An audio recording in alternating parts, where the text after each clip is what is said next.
Welcome students of 7th class geography के topic और changing earth के साथ मैं मुख्तसर आपके साथ मुखातिब हूं। आपका खैर मकदम है FEI की ऑनलाइन क्लासेज में। आज हम बात करेंगे ज़मीन के बदलते हुए रूप की। क्या आपको पता है कि ज़मीन का रूप कैसे बदलता है? तो इस हवाले से हम आज छोटी छोटी मोटी बातें करेंगे। सबसे पहले आपको ये हम बता देते हैं कि आज जैसी हमें पूरी अर्थ दिखाई देते हैं, माउंटेन्स, वैलीज, ओशंस, ये ऐसे नहीं हुआ करती थी। हज़ारों लाखों साल पहले इसकी जो अपीयरेंस थी वो बिल्कुल डिफरेंट हुआ करती थी, और आज जिस रूप में, जिस शक्ल में हमें अर्थ दिखाई देती हैं, कॉन्टिनेंट्स दिखाई देते हैं, ये बिल्कुल डिफरेंट है। तो ये पहला सवाल आपके जहन में उठ सकता है कि क्या कॉन्टिनेंट्स जहाँ पर आज हमें नज़र आते हैं, क्या वो हमेशा से वहीं थे? इसका आंसर है बिल्कुल नहीं। आज से लाखों साल, हज़ारों साल पहले ये बिल्कुल डिफरेंट हुआ करते थे। पहली बार साइंटिस्ट्स ने जब देखा, खोज तो वो कर रहे थे, लेकिन अल्टीमेटली 1915 में एक बंदा जिसका नाम था एल्फ्रेड वेगनर, इसने एक थ्योरी दी, jigsaw fit theory. Alfred Wegener ये एक जर्मन था। एल्फ्रेड वेगनर ने कहा जो हमारे कॉन्टिनेंट्स आज हमें जिस लोकेशन पे नज़र आते हैं, हज़ारों साल पहले ये यहाँ पर मतलब ये यहाँ पर नहीं थे, ये एक ही जगह पे हुआ करते थे, और पूरे कॉन्टिनेंट्स एक ही लैंड मास हुआ करती थी, जिसको इसने नाम दिया पेंजिया। आई बात समझ में? तो पेंजिया जो है ये वो लैंड मास है जिसको सुपर कॉन्टिनेंट भी कहा जाता है। ठीक है, ये वो लैंड मास हैं जो बाद में टूट के अलग अलग कॉन्टिनेंट्स की शक्ल ले लेता है। तो पेंजिया की अगर हम लिटरल मीनिंग देखें तो पेंजिया का मतलब होता है ऑल लैंड्स। Got it?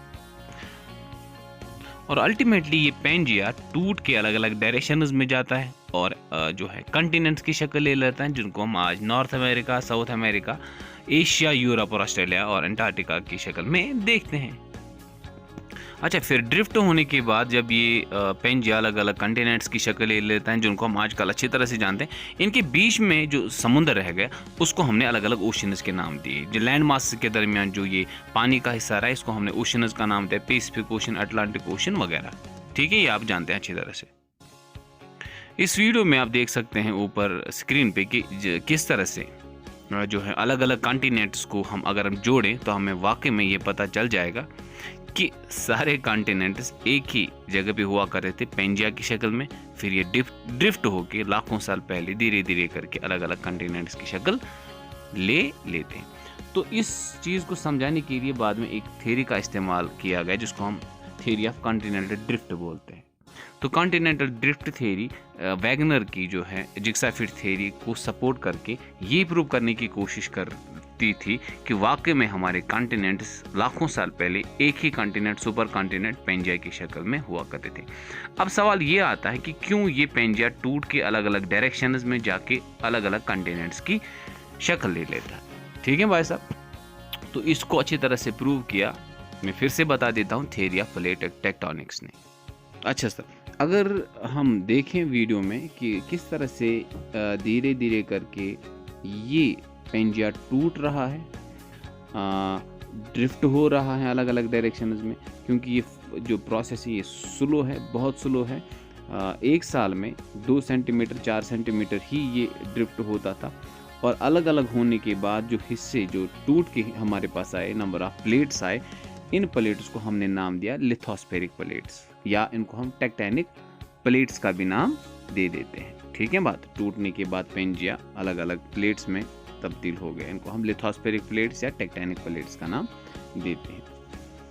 सवाल वहीं अभी भी है वहीं पर कि क्यों ये पेंजिया टूट के अलग अलग हिस्सों में बढ़ गया। इसका आंसर जो है वो ज़मीन के अंदर हमें मिलता है। When we go beneath the earth surface, we have a zone over there जहाँ पर हमें मोल्टन मटेरियल मिलता है। हॉट जो रॉक्स हैं वो मोल्टन मटेरियल की शक्ल में, जिसको हम मैग्मा कहते हैं, वो हम वहाँ पर मिलता है। ये बिल्कुल क्रस्ट के नीचे है ये हिस्सा। वहाँ से निकलने वाली गर्म हवाएं, कन्वेक्शन करंट्स जिनको हम कहते हैं, वो ऊपर वाले क्रस्ट को जो फोर्स करते हैं, उसको पुश करते हैं, वो अलग अलग डायरेक्शंस में जाए। आप देख सकते हैं इस फोटोग्राफ पे कि किस तरह से नीचे से आने वाली कन्वेक्शन करंट्स इन लिथोस्फेरिक या टेक्टोनिक प्लेट्स को मूव करने पे मजबूर करते हैं।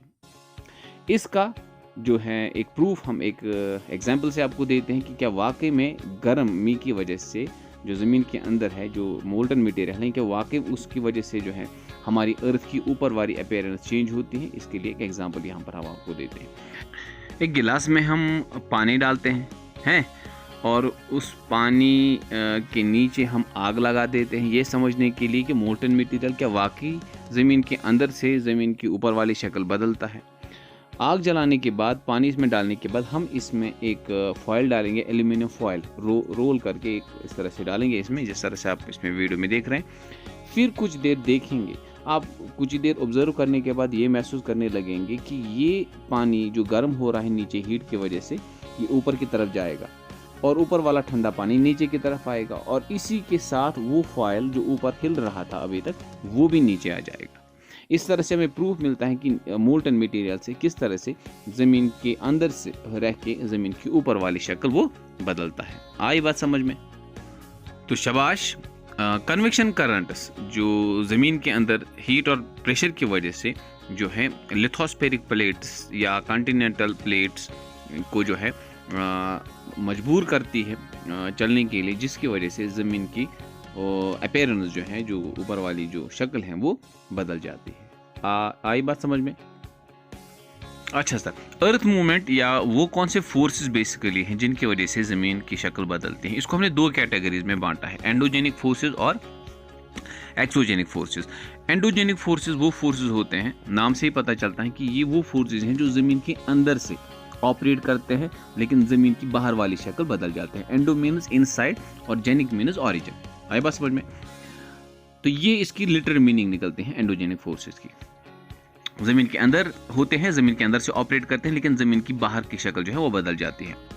इसके बाद आते हैं एक्सोजेनिक फोर्सेस। एक्सो का मतलब होता है आउटसाइड, जेनिक ऑरिजिन। तो ज़मीन के बाहर से जो फोर्सेस होते हैं जिनकी वजह से अर्थ की शक्ल बदलते हैं, इनको हम एक्सोजेनिक फोर्सेस कहते हैं। ठीक है भाई साहब? यहाँ पर आप देख सकते हैं किस तरह से मोल्टन मटेरियल ज़मीन के अंदर से बाहर की तरफ आता है और इरेप्शन भी होती हैं, और उसके साथ साथ जो लिथोस्फेरिक प्लेट्स हैं उनको मूव करने के लिए मजबूर कर देता है, और इस तरह से टेक्टोनिक मूवमेंट होती है। ठीक है सर?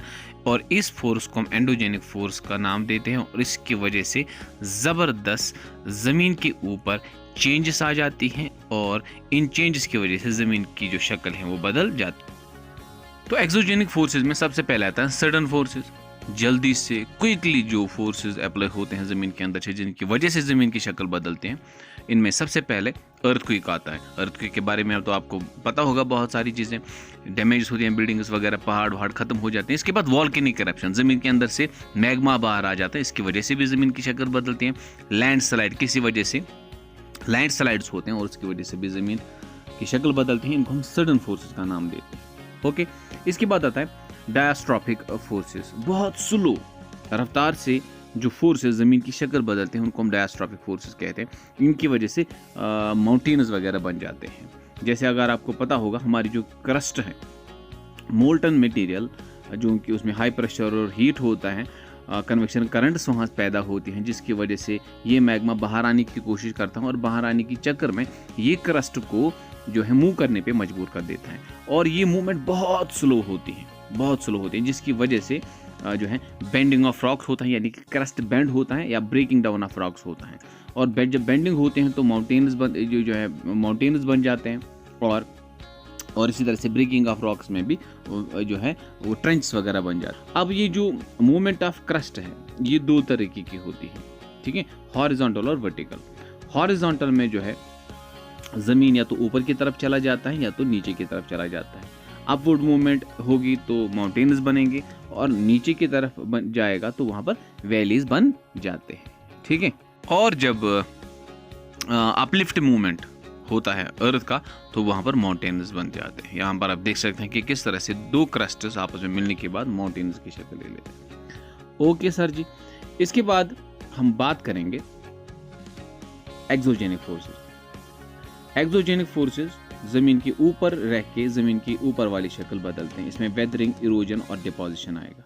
ये तो आपने नाम सुना होगा ना, वेदरिंग, इरोजन और डिपोजिशन। इनकी वजह से ज़मीन की शक्ल बदलती है।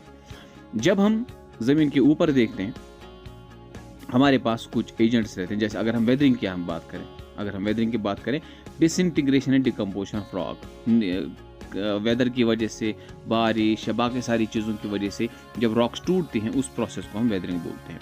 ये रिवर की वजह से होता है, ये विंड की वजह से होता है, सी वेव्स की वजह से होता है, ग्लेशियर की वजह से वेदरिंग हो जाती है। ओके, इसमें ये मेन एजेंट्स काम करते हैं। उसके बाद ये ब्रेकिंग डाउन ऑफ रॉक्स जो होती हैं, ये वैसे मैंने पहले ही कहा वाटर, विंड और आइस की वजह से होते हैं, ग्लेशियर्स की वजह से हो जाते हैं। इसमें सबसे डोमिनेंट रोल जो प्ले करता है वो करता है वेदर कंडीशन। इसके बाद इरोजन होता है इस वेदर्ड मटेरियल को एक जगह से दूसरी जगह ले जाना। हम देखते हैं वाटर की वजह से ये इरोडेड मटेरियल एक जगह से दूसरी जगह चला जाता है, उसकी वजह से लैंडफॉर्म्स बनते हैं, और विंड की वजह से इन जो हमारे पास जो है इरोजन होता है, और ग्लेशियर की वजह से भी इरोजन होता है। ये आप याद रखेंगे कि रिवर भी इरोजन करता है, विंड भी इरोजन करता है, सी वेव्स भी इरोजन करते हैं, और ग्लेशियर भी इरोजन करता है। अलग अलग लैंडफॉर्म्स उसकी वजह से बनते हैं, जिनको हम आगे जाके आपको बताने की कोशिश। इसके बाद डिपोजिशन।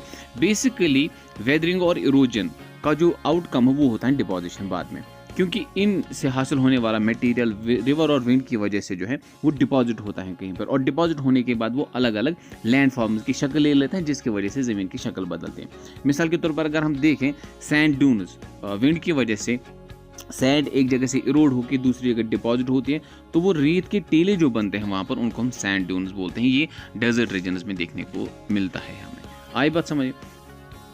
रिवर जो है, अगर रिवर के बारे में बात करें, रिवर अपने रिवर कोरस में अगर कहीं पे उसको सॉफ्ट रॉक जोन मिलता है, वो उस सॉफ्ट रॉक जोन को जल्दी जल्दी से इरोड करता है, और उसकी वजह से बनने वाली जो वहाँ पर लैंड फॉर्म होती है, फीचर होती हैं, उसको हम वाटरफॉल कहते हैं। जैसे आप फोटोग्राफ में देख सकते हैं कि पीछे का जो हिस्सा है वो इरोड जल्दी नहीं होता है, क्योंकि वहाँ पर हार्ड रॉक होगी और आगे वाला हिस्सा सॉफ्ट रॉक है।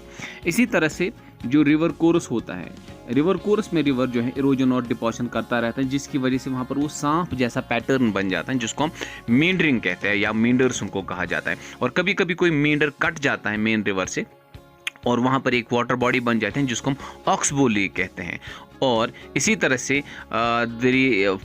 इन सैलाब के दिनों में जब इसका पानी बहुत दूर तक चला जाता है, जो फर्टाइल लैंड होता है वहाँ पर डिपोजिशन होती है, उस एरिया को हम फ्लड प्लेन तो कहते हैं, लेकिन वहाँ पर बनने वाले जो एलिवेटेड एरियाज होते हैं, जो ऊंचे इलाके रहते हैं जहाँ पर डिपोजिशन हो चुके होते हैं सेडिमेंट्स की, उनको हम नेचुरल लीवीज का नाम दे देते हैं। ठीक है भाई साहब। इसी तरह से जब दरिया अपने एंड स्टेज पे पहुंचता है, वहाँ पर वो छोटी छोटी नदियों में बढ़ जाता है। जैसे आप फोटोग्राफी देख सकते हैं, इन छोटी छोटी नदियों को हम डिस्ट्रीब्यूटरीज कहते हैं, और वहाँ पर जो डिपोजिशन होती है, ट्रायंगुलर शेप डिपोजिशन, उनको हम डेल्टाज कहते हैं। इसी तरह से अगर हम सीज को देखें, ओशंस को देखें, वो भी कंटिन्यूसली अपने जो है शोर्स को काटते रहते हैं। वहाँ पर जो रॉक्स होते हैं उनमें वो खड्डे पैदा करते हैं, और उन खड्डों को जो है वो हम कहते हैं सी केव्स। जब ये सी केव्स आर्क शेप बन जाते हैं, इनको हम सी आर्क्स कहते हैं। और जब ये सी आर्क्स फिर से इरोजन की वजह से कटते रहते हैं, और एक हिस्सा इस रॉक का पूरी तरह से कट जाता है, उसको हम स्टेक कहते हैं। तो आप सिंपल समझ सकते हैं, जब सी केव बढ़ जाते हैं, वो सी आर्क बन जाते हैं, और जब सी आर्क बढ़ती हैं इरोजन की वजह से, वहाँ पर स्टेक बन जाता है। तो ये है वो तरीका जिसकी वजह से ज़मीन की जो शक्ल है वो बदलती रहती है। अच्छा, रिवर ऑफ मूविंग एज, जिसको हम ग्लेशियर कहते हैं, ये भी जो है अपने बेड को, साइड्स के कंपैरिजन में ये अपने बेड को, नीचे वाले हिस्से को पहाड़ के इरोड करता रहता है, और उसकी वजह से वहाँ पर जो है यू शेप्ड वैलीज बन जाती हैं। ओके, और जो मटेरियल अपने साथ लाता है, वो डिपॉजिट करता है, वहाँ पर मोरेन्स बन जाते हैं। ठीक है सर, ग्लेशियल मोरेन्स उनको कहते हैं।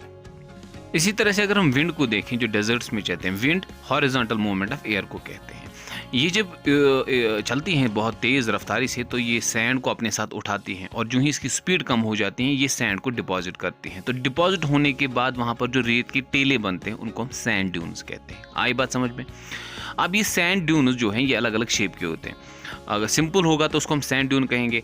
अगर इरोजन की वजह से किसी सैंड ड्यून का बीच वाला हिस्सा इरोड हो जाता है, उसके साइड्स बने रहते हैं और पीछे वाला हिस्सा बना रहता है, वहाँ पर जो सैंड ड्यून है वो क्रिसेंट शेप्ड बन जाता है। आप फोटोग्राफ में देख सकते हैं, क्रिसेंट शेप्ड जो हमारा सैंड ड्यून होता है, उसको हम बोलते हैं बारखान। ठीक है, और इसी तरह से तेज़ हवाओं की ही वजह से डेजर्ट्स में जो रॉक्स रहते हैं, उनका नीचे वाला हिस्सा इरोड हो जाता है और ऊपर वाला हिस्सा बना रहता है, और उनकी वजह से उनकी शेप जो है वो मशरूम जैसी बनती है, और इसी वजह से हम उनको कहते हैं मशरूम रॉक्स। तो कुल मिलाकर हमने देखा कि किस तरह से ज़मीन के अंदर से और ज़मीन के बाहर से जो फोर्सेस हैं एंडोजेनिक और एक्सोजेनिक फोर्सेस, ये ज़मीन की शक्ल किस तरह से बदलते हैं।